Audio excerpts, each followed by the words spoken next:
आपके आसपास के लोग अभी आपसे कैसा बर्ताव कर रहे हैं, अच्छा या बुरा, या फिर आप एक इग्नोर किए जाने वाले पर्सन हो जिसे कोई नोटिस भी नहीं करता। हमारे साथ कोई इंसान कैसा बिहेव करेगा ये पूरी तरीके से ही हम पर डिपेंड करता है। कितने ही लोगों को हम देखते हैं, इन लोगों में हम भी आते हैं जिनकी जिंदगी के फैसले कोई और लेता है। कोई और से मतलब है माँ बाप, हस्बैंड या वाइफ। इन लोगों को फैसला लेने का हक कहीं ना कहीं हमने ही दिया है, और जो हम बर्दाश्त करते जाते हैं वो और ज्यादा बढ़कर आती है। लोग हम पर हावी होते जाते हैं, फिर चाहे वो अपने लोग हो या बाहर के।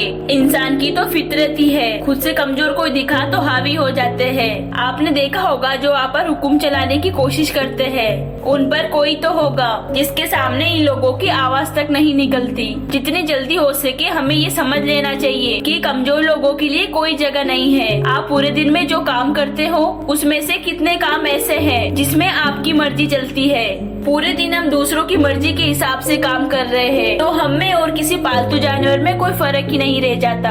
आप किसी के फैसले और मर्जी को बर्दाश्त करते आ रहे हैं, तो बस एक लिमिट होती है बर्दाश्त करने की। उस लिमिट से भी ज्यादा अगर आप बर्दाश्त करते जा रहे हो तो आप यकीन मानिए तो आपको दूसरे के हिसाब से चलने की आदत पड़ जाएगी। इसको गुलामी कहते हैं। अगर हिम्मत नहीं होती कुछ बोलने की तो एक बार सोच कर देख लीजिए कि बुरे से बुरा क्या हो सकता है। वो लोग आपका खून तो नहीं कर सकते हैं ना, उनको भी फांसी पर चढ़ने से डर लगता है।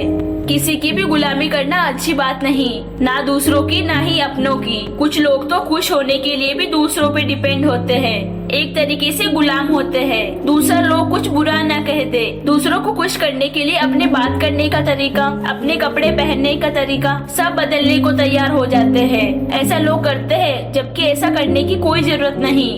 लोग क्या सोचेंगे ये सोचकर अगर आप कुछ नहीं करते तो आप अपनी लाइफ की पहली परीक्षा हार गए। इसका मतलब है कि आप मेंटली और इमोशनली काफी कमजोर है कि लोग क्या कहेंगे इस डर ने सबसे ज्यादा सपने खत्म किए हैं इस दुनिया में। इसलिए अगर आप मेंटली कमजोर हो तो स्ट्रॉन्ग बनिए, अपने लिए स्टैंड लीजिए, चाहे सामने दूसरे लोग हो या अपने, और कुछ हासिल करके दिखाए। लोगों को क्या है, लोगों तो गिरगिट की तरह रंग बदल लेंगे। आज आप पर उंगलियां उठा रहे हैं, सक्सेस होने पर तालियां भी बजा देंगे। मैंने अपने पास वाले घर में ये होते हुए देखा है। एक कपल थे जिनके शादी के 5 साल बाद भी बच्चे नहीं थे। उस पर्सन के माँ बाप बहुत नाराज थे। मूवीज में होता है बिल्कुल वैसे ही। हमको वारिस चाहिए, जैसे पता नहीं कौन से साम्राज्य के राजा है। वारिस नहीं हुआ तो पूरा राजपाट कौन संभालेगा। एकदम फालतू लोग थे वो। प्रॉब्लम ये भी थी कि वो पर्सन कोई अर्निंग नहीं करता था, 1 रुपया भी नहीं। उस कपल को फिर घर से भी बाहर निकाल दिया गया था। अगेन मूवी वाला सीन हुआ था। उन हस्बैंड वाइफ के बारे में कुछ सालों तक तो पता ही नहीं चला था कि गए कहाँ। उन्होंने कहीं पे एक काम स्टार्ट किया था, उन्होंने बहुत मेहनत की और बहुत पैसे कमाए। एक तरीके से कहे तो अमीर हो गए। वो वापस भी लौटे। वापस लौटे तो उनके साथ एक बच्चा था और कामयाबी थी। जब वो वापस लौटे तो उन लड़के के माँ बाप ने ऐसा रंग बदला कि इलाके के सारे गिरगिट तो उन्हें गुरु मान लिए होंगे।